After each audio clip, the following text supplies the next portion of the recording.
안녕하세요. IT 이곳저곳을 여행하고 있는 IT 여행자입니다. 이번 영상에서는 서블릿과 JST를 사용한 게시판 만들기 전체 네 번째 영상입니다.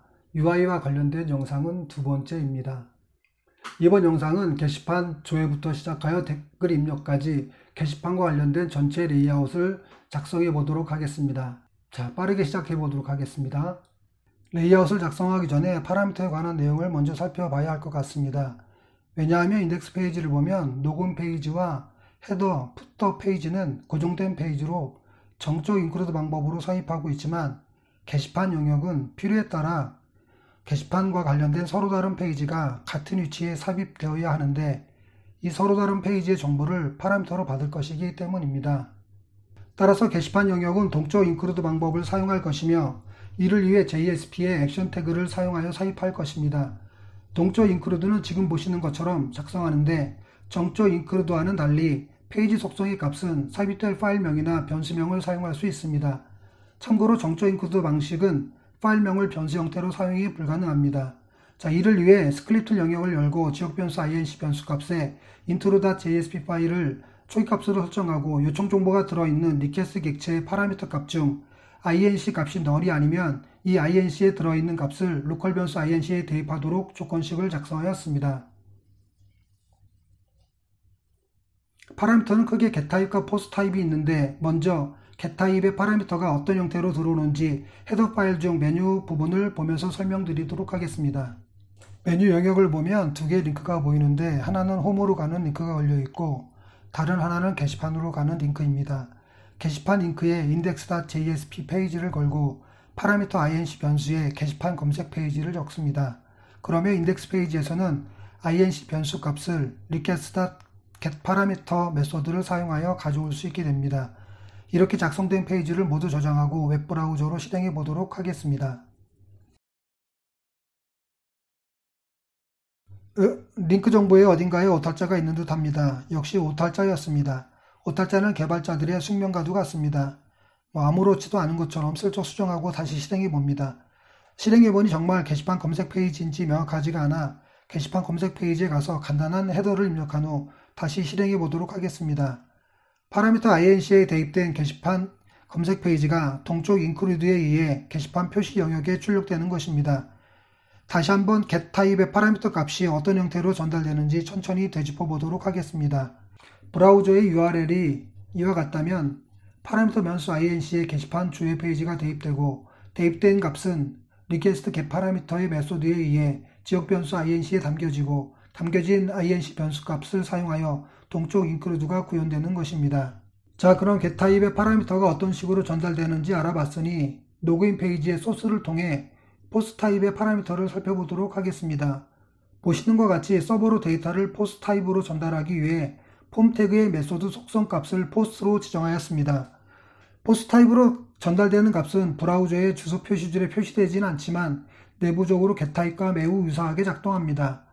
input 태그의 태그명이 mid라면 request.getParameter 메소드로 받을 수 있는데 이를 el로 표현하자면 param.mid로 표현할 수 있고 pwd는 param.pwd로 표현할 수 있는 것입니다.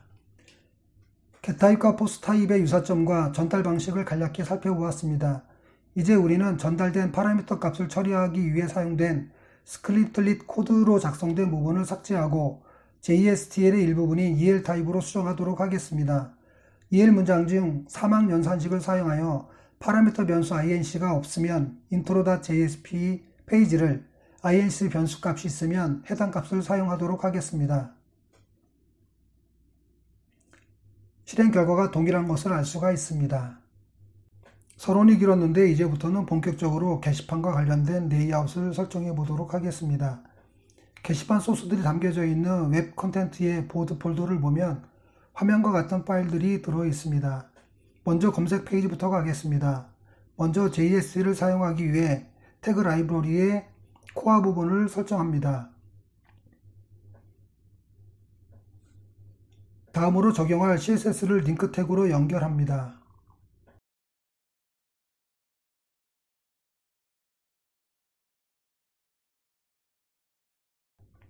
CSS 파일의 경로는 인덱스 파일을 기준으로 설정해야 합니다. 그 이유는 게시판 페이지들이 단독으로 로딩되는 것이 아니라 항상 인덱스 파일에 삽입되어 표시되기 때문입니다.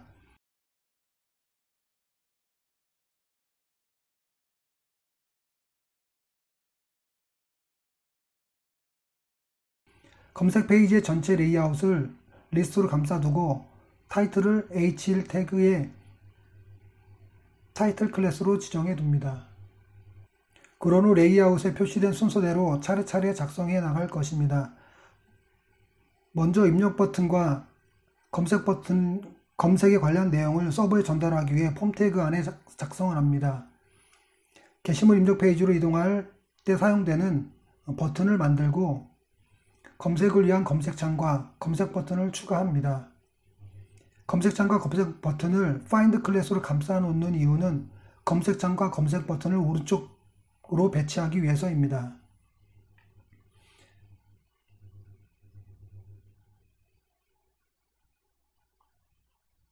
여기서 히든 태그를 사용하여 시리얼과 나우 페이지를 지정하는데, 이는 검색 페이지에서 다른 페이지로 이동할 때 시리얼 값과 나우 페이지 값을 전달하기 위해서입니다. 다음으로 게시물의 제목 부분을 작성합니다.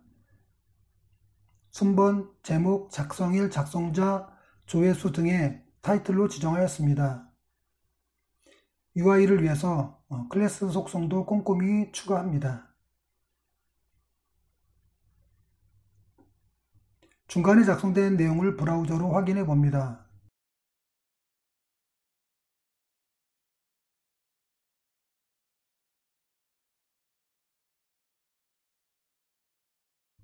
다음으로 게시물의 제목 등과 같은 항목들이 나열되는 부분인데, 실제 데이터는 아니지만 포이치 문장을 사용하여 임의의 값들을 20건 나열하도록 하겠습니다.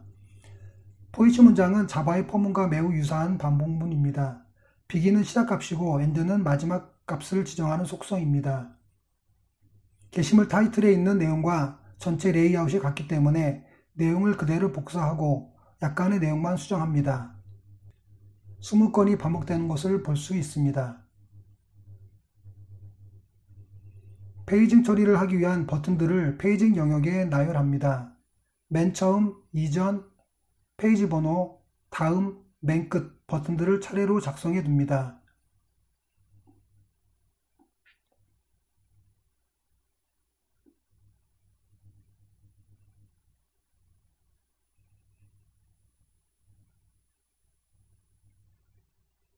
페이지 번호 역시 포이치 문장을 사용하여 10개 정도 나열합니다.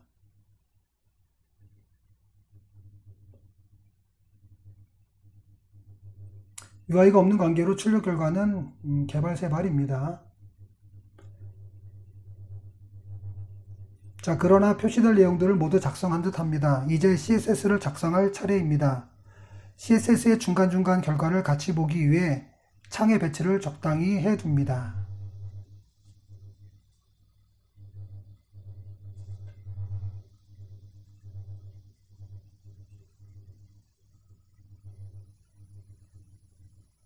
먼저 페이지의 타이틀 부분을 작성을 합니다. 이 부분은 게시판 모든 페이지에서 사용할 것이기 때문에 공통 부분으로 작성합니다. 바탕색을 선형 그라데이션을 사용하여 칠하였습니다.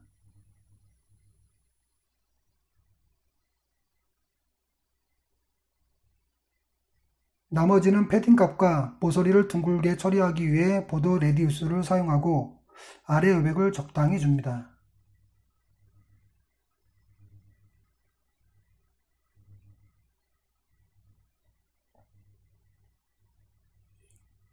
검색창과 검색 버튼을 화면 오른쪽으로 배치하기 위해 Find 클래스 영역에 플로트 라이트 속성을 줍니다.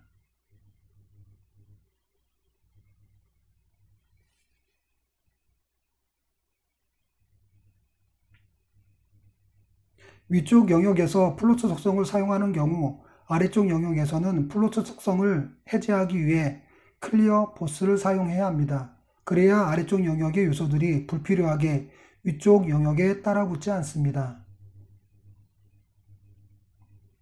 게시물의 제목들이 나열되어 있는 행에 바탕색을 주어 약간 구별해주고 안쪽 여백인 패딩 값을 주고 바깥 위쪽 아래쪽 여백을 적당히 줍니다.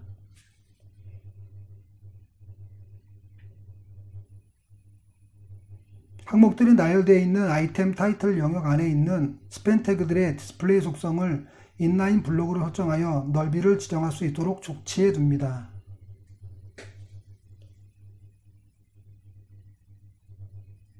자, 이제 첫 번째 항목인 순보부터 시작하겠습니다. 넓이를 지정하고 문자 정렬을 가운데로 하고 오른쪽 여백을 적당히 줍니다. 웹브라우저로 실행해보니 제목 부분의 순보는 넓이가 조절되어 있는데 같은 클래스의 아래 번호들은 그대로입니다. 이것은 CSS를 지정할 때 CSS 파일 24행에서 아이템 타이틀 안에 있는 스팬 태그의 디스플레이 속성만 주었기 때문입니다. 따라서 실제 내용이 반복되어 표시되는 영역인 아이템 리스트 클래스 안의 스팬들은 디스플레이 속성이 지정되지 않았기 때문에 디스플레이 속성을 같이 주기 위해서 항목들을 추가해 주었습니다. 다음은 제목 영역인데 넓이만 적당히 주고 바로 작성일과 작성자로 넘어갑니다. 작성일과 작성자 역시 넓이만 설정합니다.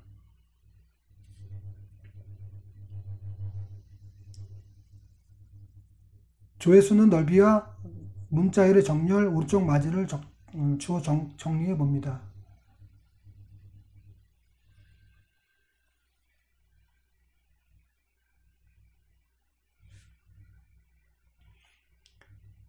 다음으로 페이징 영역인데 표시 목록 위에서 마우스가 이동해도 변화가 없으므로 사용자가 어떤 행에서 작업을 했는지 명확하지가 않습니다. 따라서 마우스가 위치한 행의 바탕색을 바꿔보도록 하겠습니다.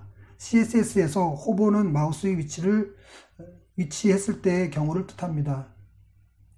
마지막으로 반복되어 있는 항목의 마지막 부분은 아래쪽 보도의 스타일을 지정하여 항목의 마지막임을 표시해 줍니다.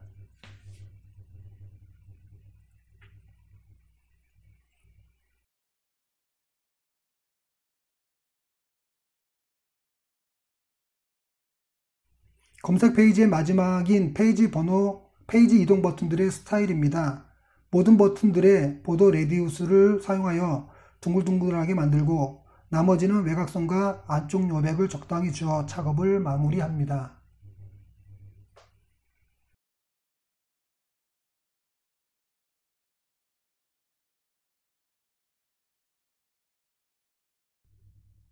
페이지의 모양이 스타일리시한 건 아니지만 있을 건 있고 할 건 다 한 것 같습니다. 다음으로 입력 페이지를 작업해 보도록 하겠습니다. 역시 JS를 사용하기 위한 태그 라이브러리와 CSS를 적용하기 위한 링크 태그를 먼저 작성해 둡니다.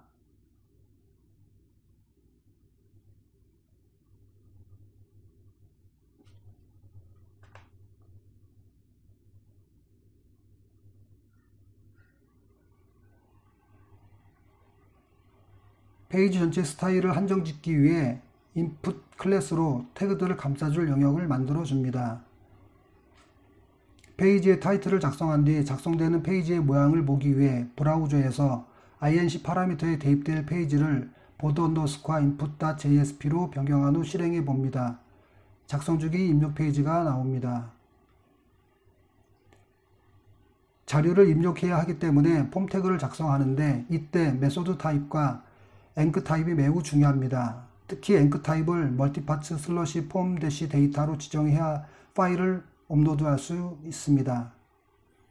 작성자를 입력하기 위한 레이블과 입력 태그를 작성하는데 이때 리드온리 속성을 추가하여 작성자를 임의로 입력하지 못하도록 조치해 둡니다. 게시물 제목을 입력하는 부분을 추가하는데 제목의 글자 수를 최대 100글자로 제한하도록 하겠습니다.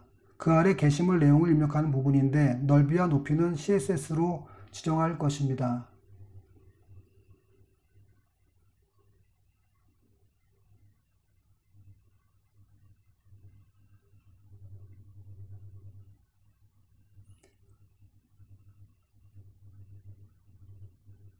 암호 태그를 입력하는데 오타가 났음에도 불구하고 이때는 인지하지 못하고 그냥 지나가 버립니다. CSS 작성 시 발견하여 수정될 것입니다. 첨부 파일을 한 개 이상 추가할 수 있도록 멀티플 속성을 추가합니다. 이는 HTML5에 추가된 속성입니다.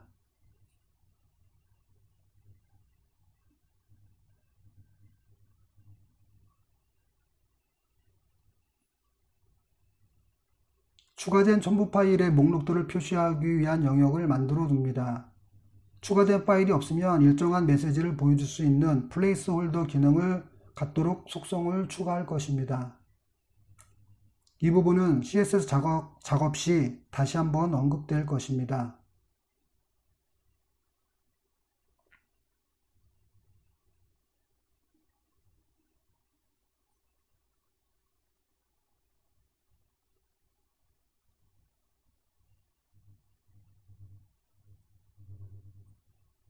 작성 버튼, 취소 버튼이 있는 버튼 존을 만들고 버튼들을 추가합니다.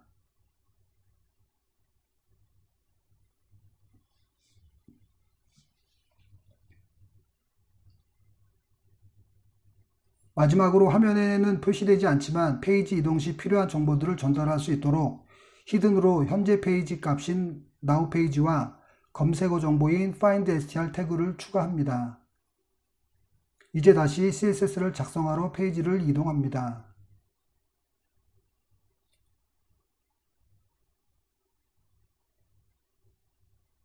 왼쪽 하단의 이미지와 같이 표현될 수 있도록 CSS를 작성할 것입니다. 타이틀은 이미 공통 요소로 작성되어 있는 상태이고 버튼존 안에 있는 버튼들이 화면의 가운데 배치되도록 CSS를 공통 영역에 추가합니다.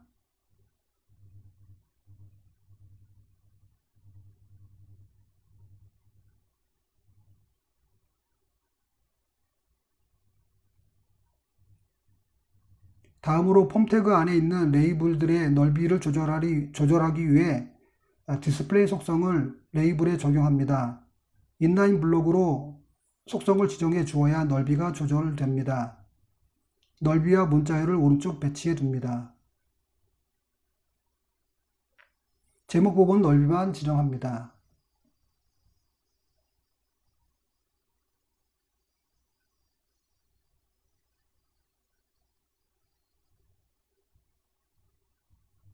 다음은 텍스트 에어리어인데 넓이와 높이를 지정하고 위쪽 여백이 답답해 보이니 살짝 유격을 만들어 봅니다.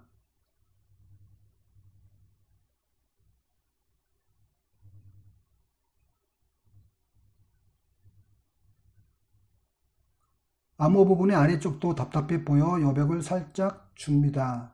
이런 것까지 디테일을 해야 되나 싶기도 합니다. 왜냐하면 저는 퍼블리셔가 아니기 때문입니다.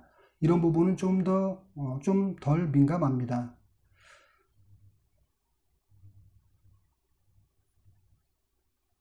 이제 첨부 파일의 유무에 따라 안내 메시지가 플레이스홀더 기능처럼 작성되도록 CSS를 만들 것입니다.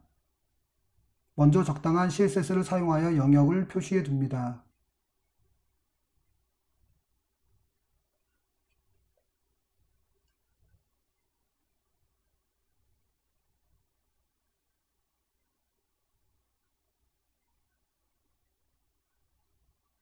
클래스 id 값이 att 파일 영역이 편집 모드이기 때문에 내용이 비어 있다면 데이터 대시 플레이스홀더에 작성된 메시지 내용이 표시되도록 합니다.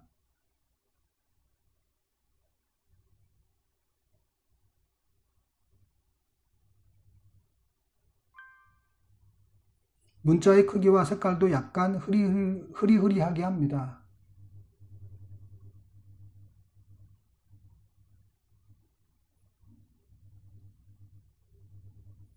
데이터 대시 플레이스홀더에 작성된 메시지가 흐리흐리하게 보입니다. 이때 주의할 사항은 div 태그 사이에 빈 공백이 있으면 empty 상태가 아니기 때문에 메시지가 보이지 않는다는 것입니다. 이 점 유의하시기 바랍니다. 브라우저의 배열을 100%로 다시 설정해서 확인해 봅니다. div 영역의 편집 모드가 수루이기 때문에 키보드로 입력이 가능합니다. 만약 입력한다면 데이터 대시 플레이스홀더에 있던 메시지는 사라집니다. 이것으로 입력 페이지도 완성되었습니다. 세 번째로 상세 보기 화면입니다. 다른 페이지와 같이 태그 라이브러리와 링크 태그를 추가해 줍니다.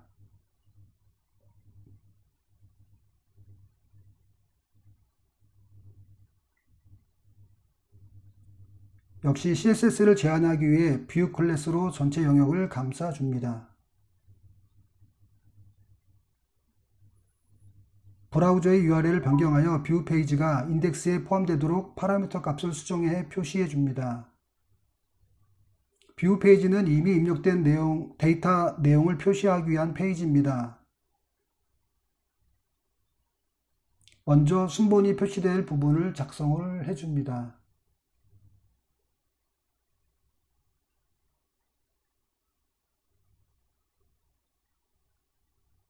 작성자 작성일 조회수가 한 줄에 표시되도록 영역을 만들어주고 태그를 추가해줍니다.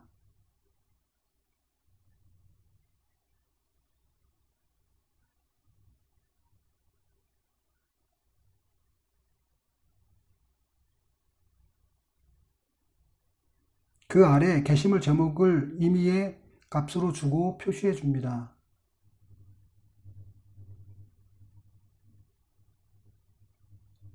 게시물 내용이 표시될 영역을 만들고 임의의 값을 역시 입력해 둡니다.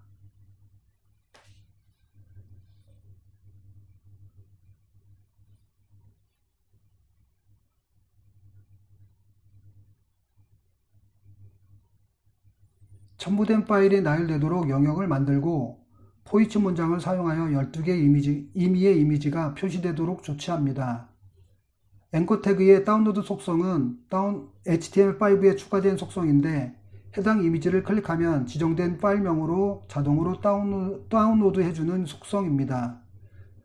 또한 이미지 태그의 하이퍼레퍼런스 속성 값에 placeholder.it의 서비스를 사용하는데 이 사이트는 가상의 이미지를 사용하여 이미지의 크기와 위치를 표시해 주도록 해주는 아주 고마운 사이트의 서비스 기능입니다. CSS가 없어서 그러려니 하고 넘어갑니다. 다음으로 뷰 페이지에서 다른 기능으로 이동될 버튼들이 나열되는 버튼존을 작성을 합니다. 이동될 기능은 삭제, 수정, 댓글, 목록으로 가는 기능들입니다. 뷰 페이지에서 다른 페이지를 이동할 때 전달되어야 하는 값들을 폼 태그 안에 히든 속성으로 추가합니다. 넘겨야 할 값은 시리얼, 나우 페이지, 검색어 정보, 암호입니다. 밸류 값들은 나중에 지정될 것입니다.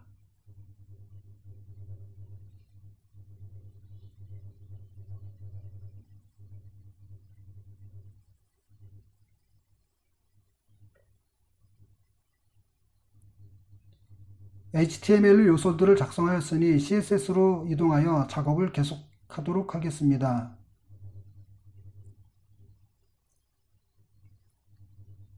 클래스가 레이블인 요소들의 스타일을 적당히 지정합니다. 적당히가 세상에서 가장 어려운 단어 같습니다.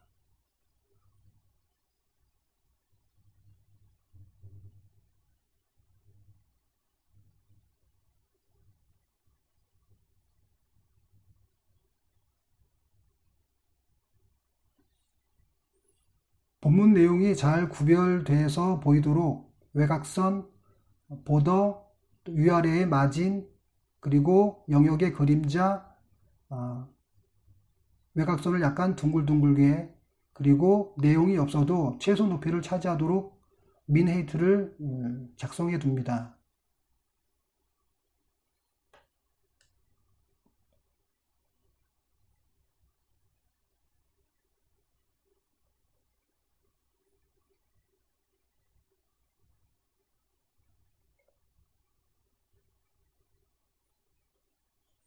자, 이제 생뚱맞게 표시되어 있는 이미지들입니다.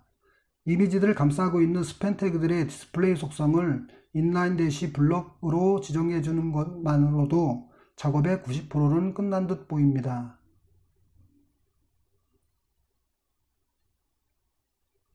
이미지 태그들의 높이와 넓이를 고정시켜 줍니다.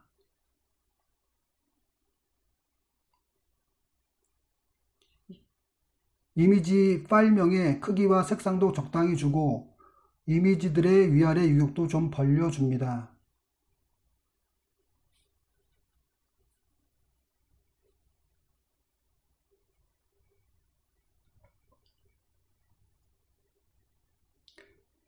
역시 블링블링 하지는 않지만 적당히란 말에 심취되어 이를 마무리 짓습니다.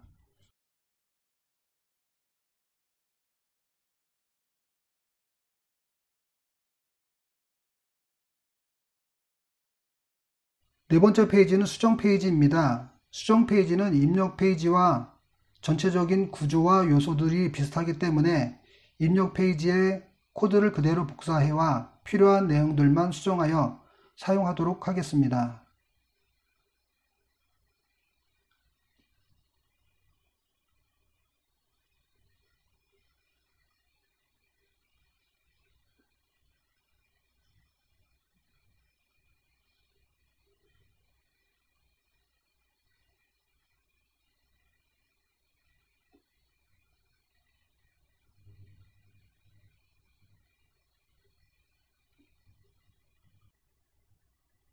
암호는 나중에 따로 입력할 내용이기 때문에 암호 부분을 삭제하고 이미 첨부되어 있는 파일들을 표시할 영역을 추가합니다. 임의의 첨부 파일을 반복하기 위해 역시 JSTL에 포이치 문장으로 처리해 놓습니다. 이곳에서의 특이한 점은 이미 첨부되어 있는 파일을 삭제할 수도 있기 때문에 이미지 태그와 체크박스 태그를 전체 레이블로 감싸주어 이미지를 클릭해도 체크박스가 체크되도록 코드를 작성하는 일입니다.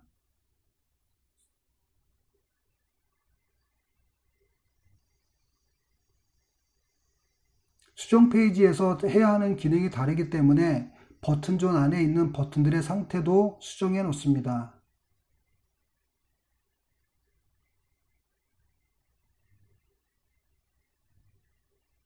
숨겨져서 전달되어야 하는 값들 중에 추가되는 부분이 시리얼과 PWD 암호 부분이 있는데 이 암호인 PWD는 수정 삭제 시 따로 입력받아 처리할 것입니다.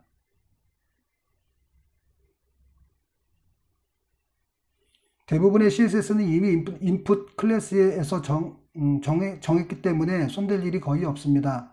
다만 첨부 파일들이 포함된 영역의 스타일만 지정하면 끝날 것 같습니다. 브라우저에서 실행된 이미지를 클릭하면 체크박스도 체크되는지 실행해 봅니다. 체크박스에 체크가 되면 수정 시 해당 이미지를 서버와 데이터베이스에서 제거할 것입니다.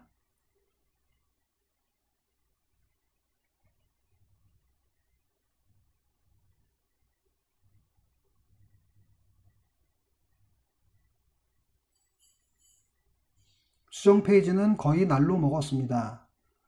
그래도 숨 넘어가겠습니다. 자, 이제 조금 남았습니다. 정신을 가다듬고 댓글 페이지로 넘어갑니다. 그런데 희소식은 댓글 페이지는 수정 페이지보다 더 입력 페이지와 동일합니다. 따라서 댓글 페이지 역시 입력 페이지 소스를 그대로 복사해와 필요한 요소들만 수정하도록 하겠습니다. 역시 버튼들의 기능이 다르기 때문에 댓글에 필요한 버튼들로 수정을 합니다.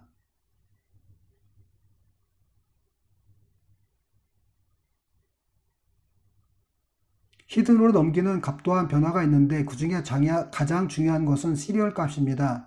이는 현재 작성되고 있는 글의 원본글의 시리얼을 의미합니다. 화면에 뿌려보니 뭔가 이상합니다. 암호 부분이 그대로 표시되고 있어요. 이때야 비로소 오탈자를 발견해 수정해 놓습니다. 눈뜬 장님이었습니다. 댓글 페이지와 입력 페이지의 암호 부분에 오탈자를 수정합니다.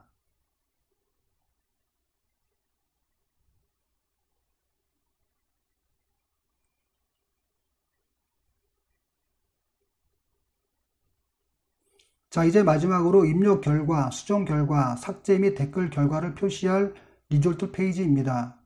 간단한 UI와 CSS를 사용하여 작업하도록 하겠습니다.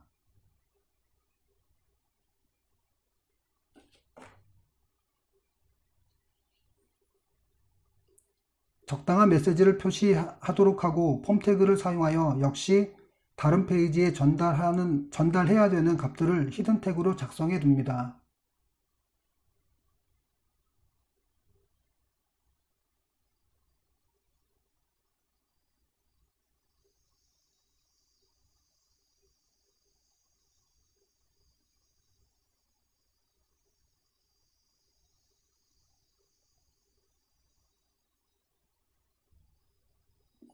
브라우저에 표시해보고 CSS를 작업합니다.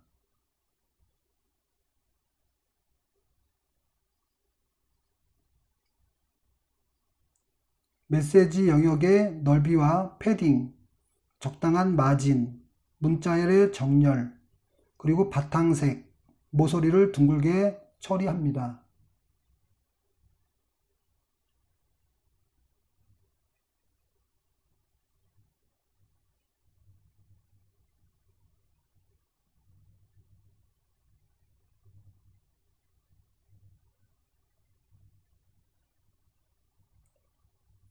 이로써 모든 페이지의 HTML 코드와 CSS가 마무리되었습니다. 이렇게 작성된 내용들은 이벤트 처리와 서블렛 코드, DA 코드를 작성할 때 약간의 수정은 불가피한 내용들입니다. 이 점 양지해 주시기 바랍니다. 2회에 걸쳐 레이아웃 작성 영상을 만들었습니다. 다음 영상에서는 로그인과 로그아웃에 관련된 영상을 만들어 보도록 하겠습니다. 이상 배운 거 남주고 있는 IT 여행자였습니다. 감사합니다.